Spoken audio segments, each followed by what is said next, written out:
What do you think about just now what I said? You start from a blank state, you put out whatever that is nonsensical, then you only start to negotiate with reality. What do you think Yeah, about that it is a good process? idea.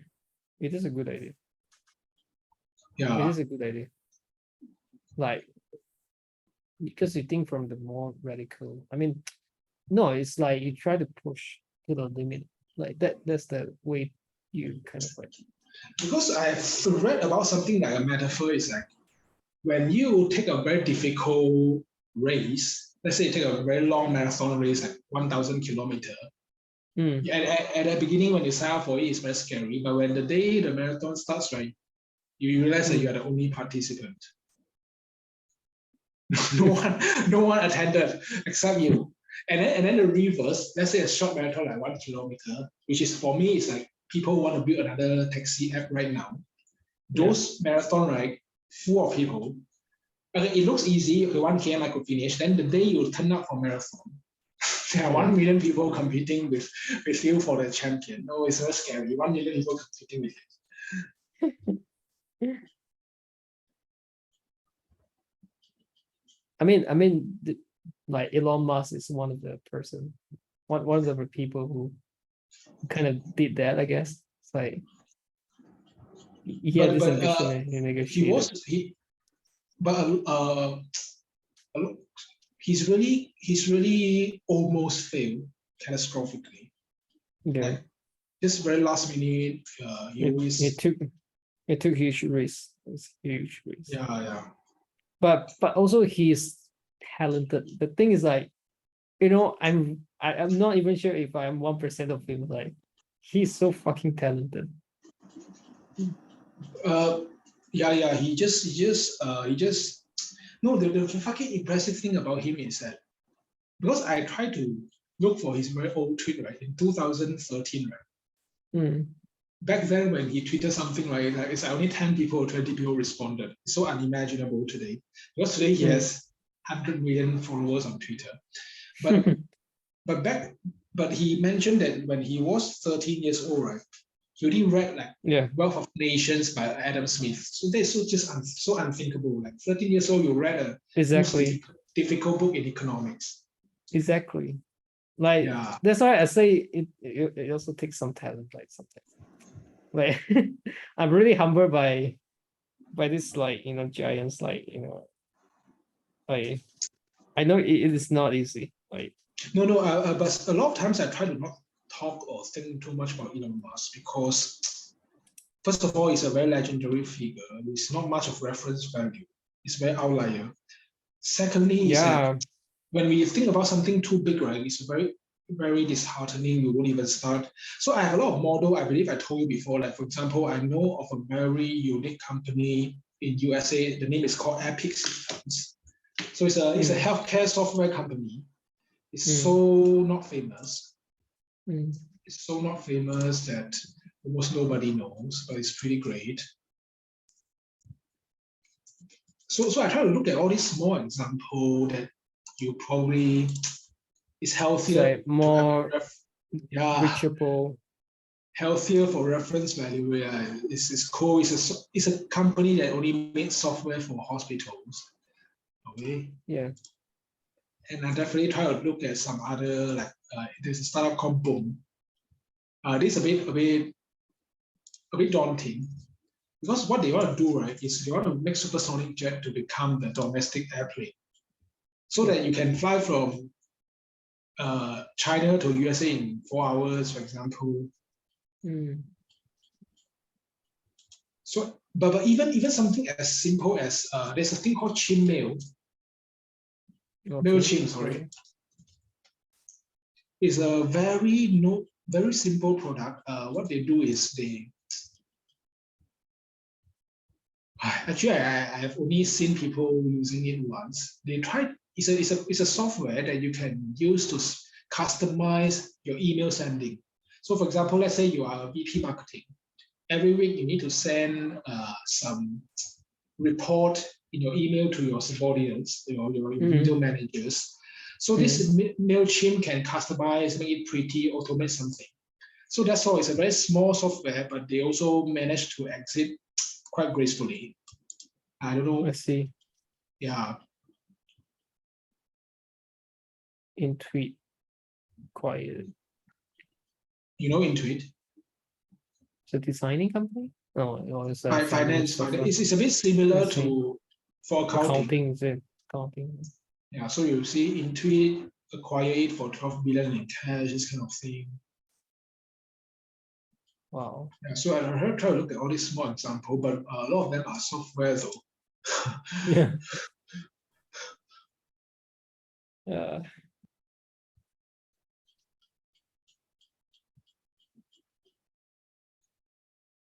And then there are a lot of more humble products, for example, like Fitbit. Mm-hmm. Fitbit is it humble? I thought it's like quite. Really, is it big? I guess it's quite big, like for like this fitness watch. Like I think it's quite popular among. And definitely there's a company called Dyson. All they do is sell vacuum. It's very weird, but Dyson's it's very, crazy.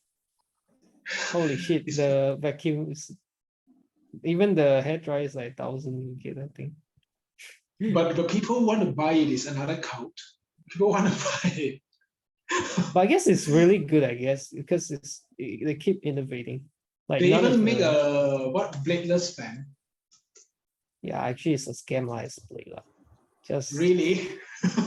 there is a blade, I mean there is a fan underneath it, like sucking the air. It's just that when it, I mean when the air came out, there's no blade on top.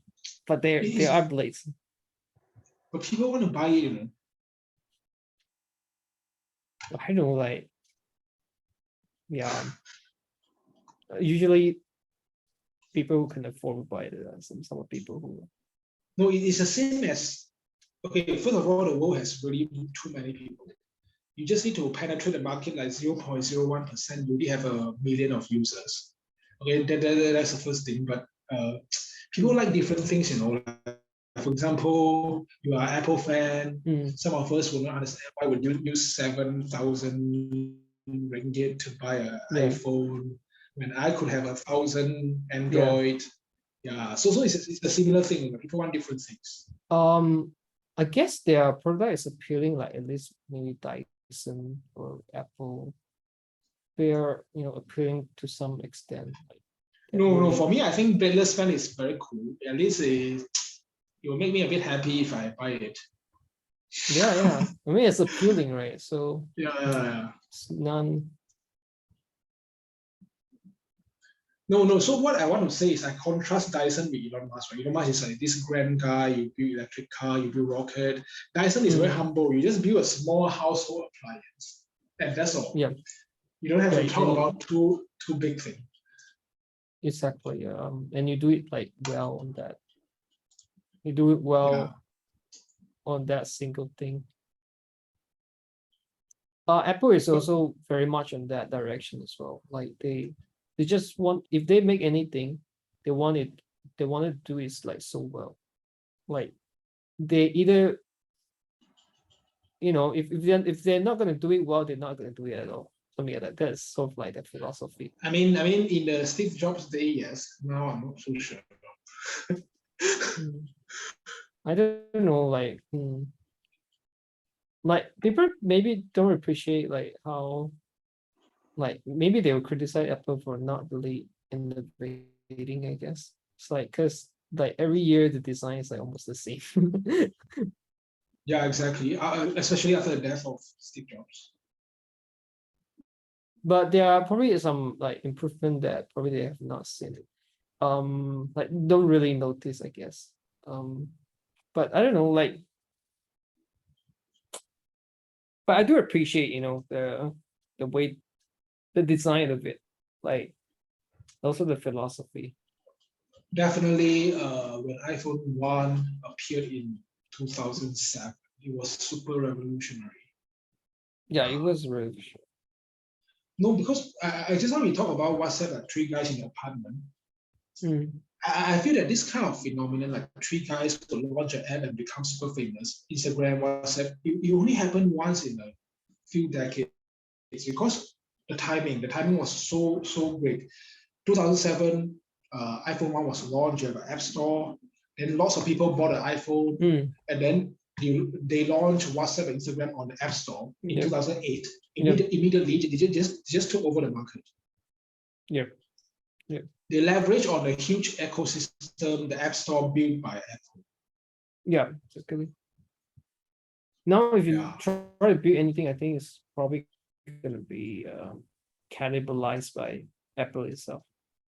Like, or either you can get acquired or you get cannibalized. Like, there's a, what is it? Like tag, like they have ad tag, right? But previously have this Tao again. I think Tao like is also a tagging device. Yeah, TILE. Tao, like there is something that you attach to your bag or something. If you lost it, you can find it back. Now Apple has the ad tag. So yeah, the emergence of that, definitely, they would,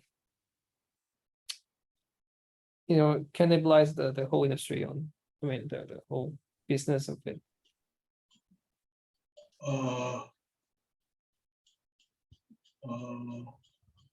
No, because I don't know why. Now I want to try to recall why did I mention Peter Thiel and 0 to 1, because we were talking about education. Why did I mention Peter Thiel and 0 to 1? You were saying the first chapter. No, like why did I even mention 0 to 1 in the first place? Because we were talking about education. Okay, at the end we figure out that education is a skill, but there's no race of productivity. Yeah, I'm so lost also. No, there's a bridge there. I was just trying to figure out what connected that.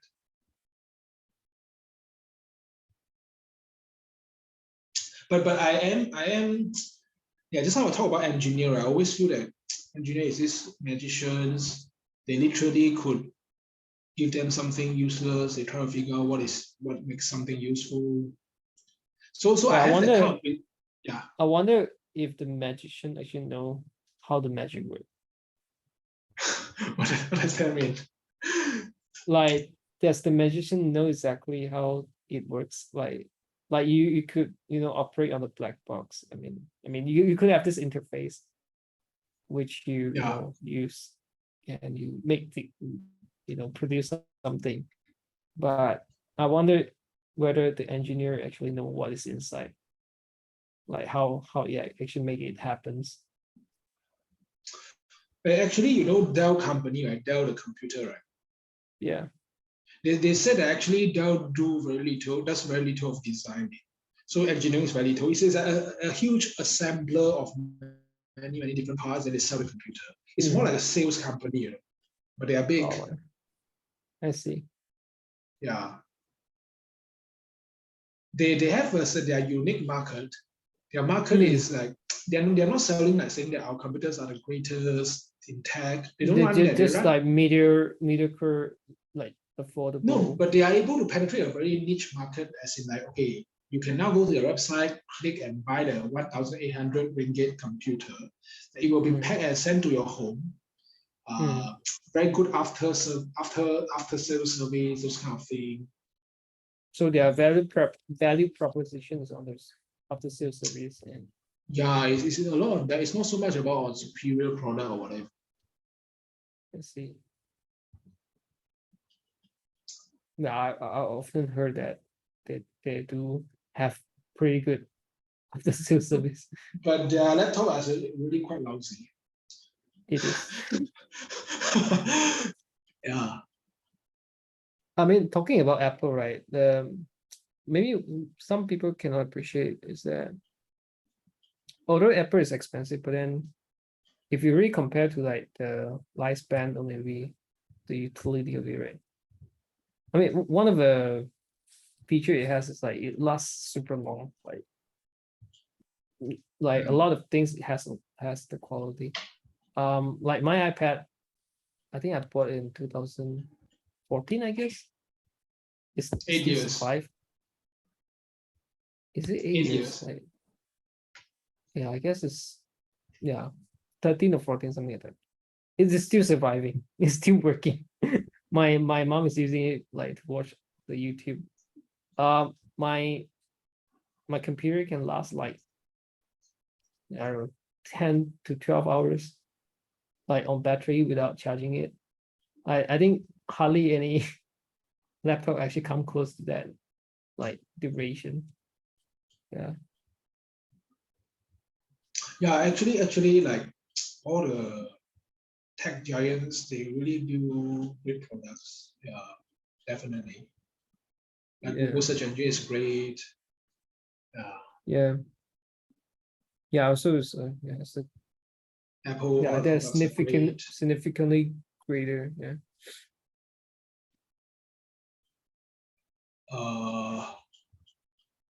Yeah, so I was talking about the chicken and egg thing. So you offer, Yeah. you want to, Bootstrapping. yeah, it's always like that. But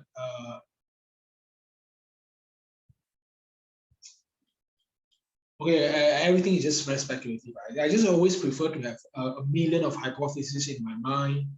I try to falsify them. Only to try to negotiate with reality. Yeah. Yeah. Well, that, I mean, that's But one thing I don't like is when I talk about all these speculative things, right? The less imaginative people, some people, they always like to quickly jump to a conclusion. Or why do you yeah. need to become an entrepreneur? Why don't you just become an employee? Why can't you be happy with becoming an employee? No, I actually don't mind being an employee. I just want to treat it as a game. I hypothesize, try to talk a Yeah. bit, maybe. Yeah. I treat life less seriously. Yep. Yep. Yeah. I mean, I understand that. I understand. I also like to think about possibility, like why hasn't been in this way? But I really admire like you're able to think like more widely, more deeply than I do. I definitely don't think as widely as deeply, and I couldn't like express my thought like as adequately as well. I find you do express your idea much better than me. Mm, mm, I don't, uh, mm, mm, no idea. I also think that uh, okay, maybe we discuss about the idea of why not just settle with life and become an employee or whatever. That is not too bad because when we do that, because just now you pointed out something very important, like we actually already have tremendous growth in economy. Like you can watch people playing games, this kind of thing. Life is already pretty good. Well, I was just like pointing out that indication of the growth, I guess. I mean, like we do have some prosperity, maybe Yeah, not that life is equally, pretty you good. know. Yeah, maybe not that. Maybe it's not that equally, but we have done some progress, like in the past decades, I guess, like past few decades. Yeah.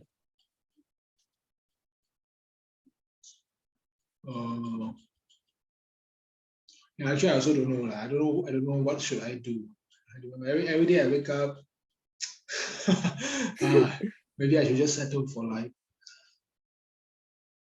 Well, I think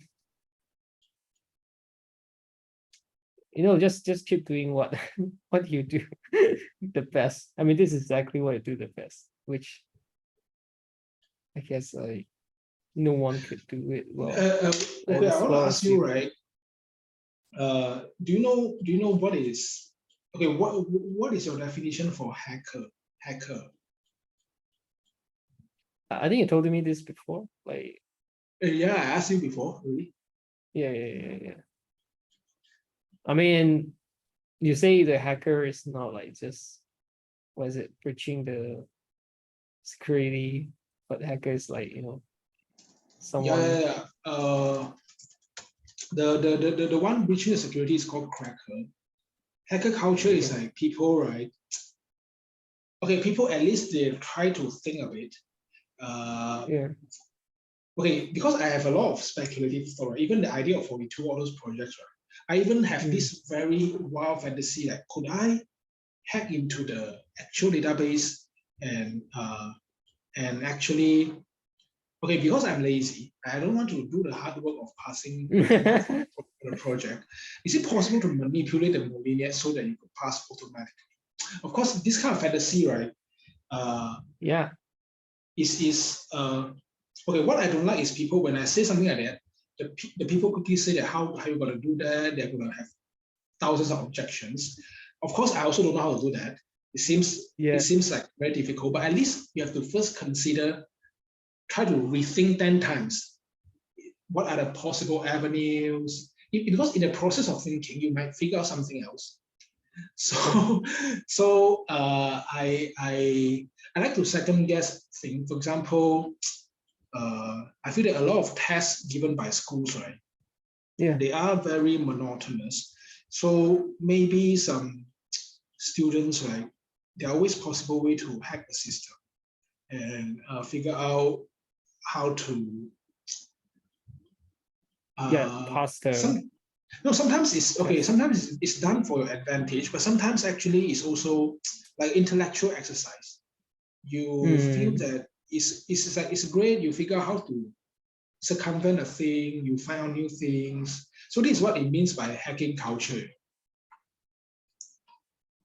Yeah. So it's actually like you are actually on one level above the. Yeah, it's a bit meta. It's a bit meta. Yeah, definitely. I think it definitely takes some cleverness like to do it. No, because if you read the Richard Feynman biography, when he was in university, he always he bring a toolkit with him is to crack safe, the safe that can store money inside. So whenever he would walk around MIT to find safe so that he could crack the lock. Because for hackers, right, they always think that okay, whenever there is a barrier, there must be a solution to them. So they enjoy this kind of intellectual exercise to crack the system, to circumvent the system. So they do it not so much for the reward, but for the intellectual exercise. In some way, I actually think mathematics is a form of hacking. I'm definitely very sure that you know the Gauss, right? Gauss, he figured out the sequence. Sorry, what is that? I don't know. Gauss, the mathematician, I don't even know whether I pronounce his name correctly. So when he was in primary school, he was his teacher asked him to add 1 to 100.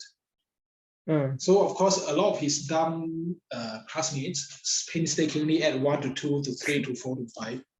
And today you all know that there's a faster way of doing that. What Gauss did was he realized that 1 to 100 is just 55 pair of 101. Sorry, 50 pairs of 101. So you could just multiply quickly, you get the end result. So for me, that is also a kind of very intelligent hacking, you know. Yeah, in fact, the entire thing of mathematics is to think things very quickly. Yeah, very quickly. Like calculus. But for those people who don't like this kind of intellectual activity, they're not going to do the hacking for sure. No, I view hacking more like a metaphor. It's not so much about computers only. Like for example, business, it's possible to hack it to make some money. And there's even a book where I call The Game. I'm not sure you heard of what is pickup artists. Pickup artists is a group of people. What they do is they try to seduce women to sleep with them. Oh, I see. They call it pickup artists. So this book is about how do you manipulate women psychology so that they will sleep with you. Wow. And chapter 1 already blew my mind, because chapter 1, right, the author mentioned, right, the first thing you want to do if you want to sleep with a woman is to always ignore her, and especially always ignore her in front of her best friend. Okay. Well, I always ignore, but I never get to sleep with anyone. Just kidding. This is also a form of hacking, like hacking human nature. But whether it's ethical or not is another story. But generally, it's like some kind of basically you are exploiting the weakness of the system, right? So yeah, any system could be you computer, take could be advantage of that. society. Yeah. Yeah. I mean, you could say Najib was like that, I guess. Yeah, exactly. like even the idea of becoming a businessman or capitalist, right? I also think it's a form of hacking, because imagine, like, one person of you, how could you do $1 billion of work? What you are doing is you are leveraging 1 million of people becoming an employee. Yeah, for sure. Yeah, it's a form of clever hack, so that you have million people doing things for you instead of you doing yourself. Yep.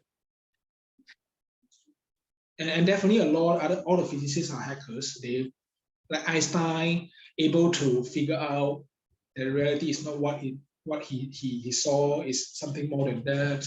Yeah, very, very deep reality. But at the end, it takes some cleverness, I would say. Like you need to have that kind of cleverness to figure it out. But even 42 itself, right? I always try to ask, right? Okay, you finish all these projects. What is it for? Okay, yes, to hit level 9, to get an internship. But what if you could circumvent the process and build your own product and sell it? Why do you need to go through this entire process? I don't know. Like I don't have much faith though. But yeah. I just follow my own path instead of like 42. I mean 42 again is just like it provide me the opportunity to connect to employer. But actually 42 itself, right, is also some form of hacking, particularly the model started from 42 Paris. They removed teachers so that they could lower the cost. Okay. Yeah. And then they try to shorten the course. Whether it's successful or not, I don't know. Yeah. 1.5 years or 1 year. Yeah. You try to hack the education model. Yeah. That's why they emphasize a lot of this peer-to-peer learning. They try to use this new method to see whether it works. I mean, it's been a few years, I guess. Like it's not even new. Like it started like way back, 2013 or something like that. You mean Paris, is it? Yeah. Yeah, 2013, correct. I wouldn't say it's like significant, but yeah, it's an alternative way. So I don't know. I don't know how good is this system, but I do find a lot of like weakness in it.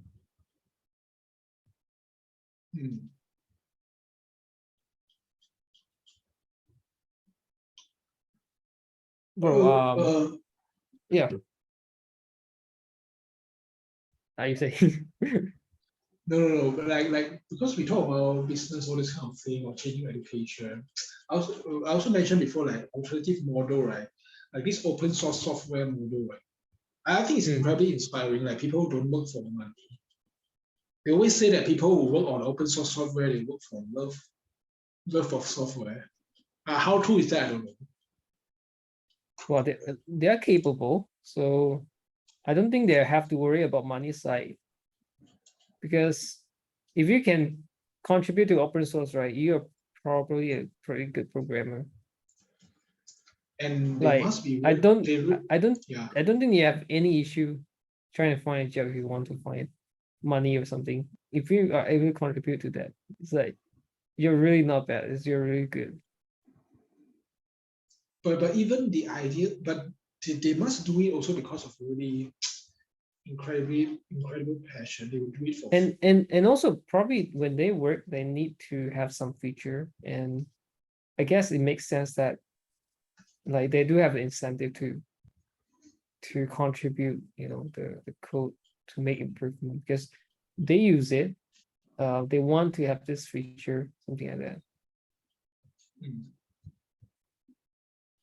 Build something they themselves did. Yeah.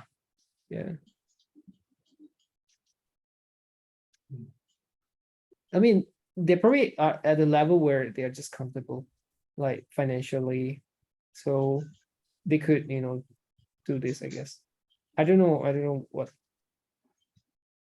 I mean, I don't know, like maybe some people are just do it for the sake of like just, like they're just they just love coding, and that is those are the intellectual activity for them. Yeah, that is very inspiring. Yeah. They do it because you love it. Yeah.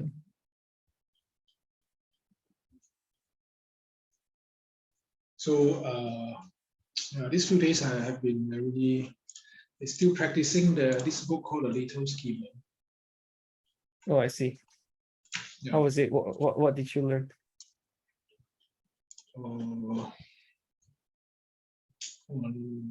About 115 pages. It is a lot about how to write the recursion in scheme. I see.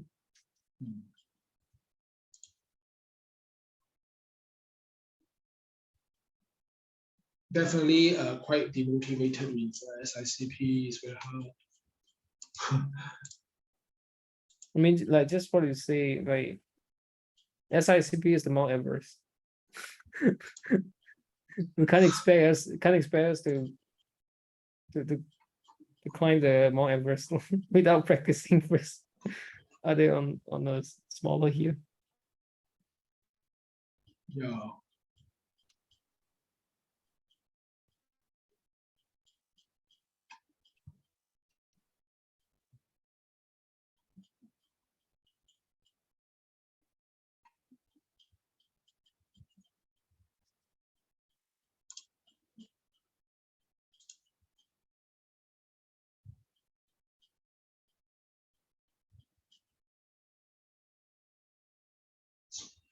Yeah, so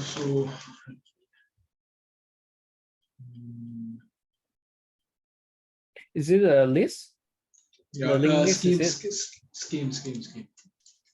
I mean, scheme linked list, is it like you try to code linked list? Or... every list in actually, okay, I'm not so sure, but the core data structure in this list in scheme or common list is all doubly linked list. I see. Yeah.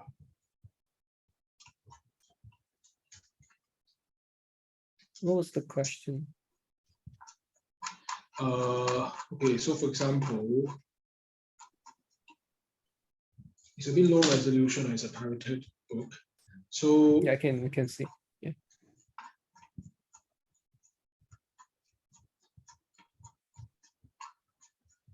Okay, so wait, let me see.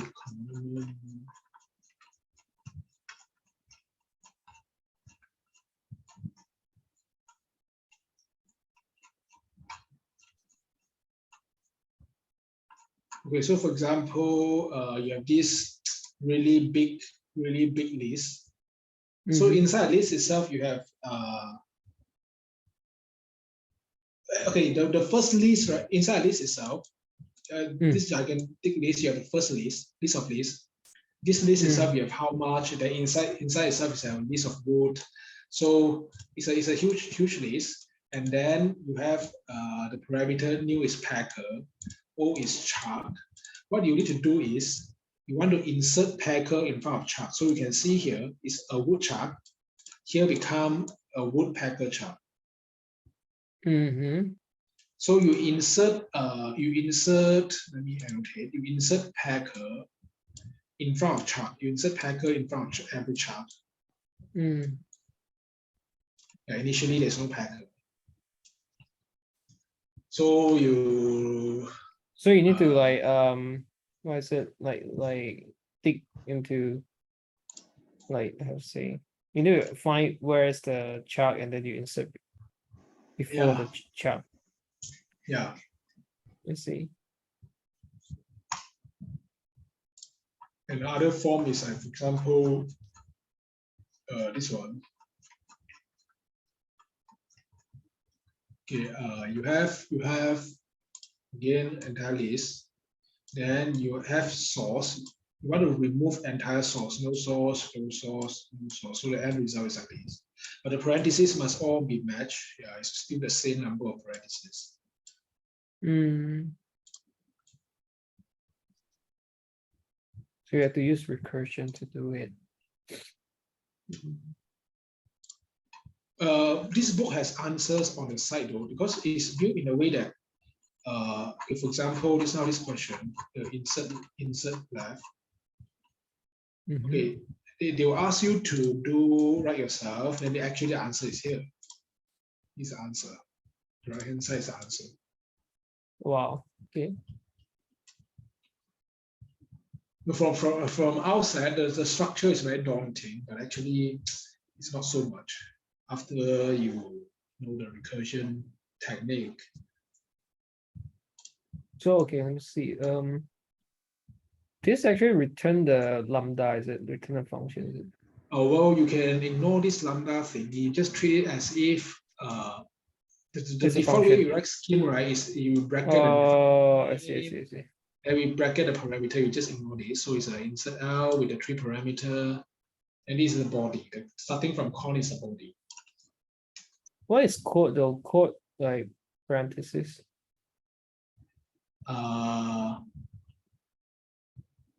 After okay, the now. Because this is empty list. This empty list.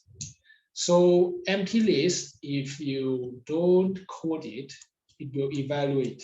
Although it's nothing, but there's evaluate. You remember, let's say I have a list of 1, 2, 3. If I don't code in front, it will treat 1 as a function call. Right. Alternatively, you could use the call. I mean, the single call, single quote, right? Yeah, it's the same. It's the same as the inverted comma here. It's the same. Oh, okay. So it wouldn't like invoke the function call, right? Or else it's gonna treat. Yeah, or else the empty list, it will treat it as a function. Call it. Yeah. Atom. Oh, so atom is like single element. You check whether it's a single element. Is it atoms question mark? Yeah, atom is anything, can be number, can be symbol. Yeah, as long as it's not list. I see.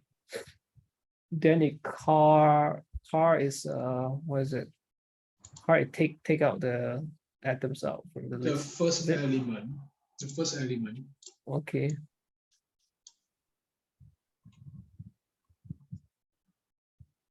So you return that if it's now, if the L is wait, Zoom is ending in 1 minute. Oh, okay.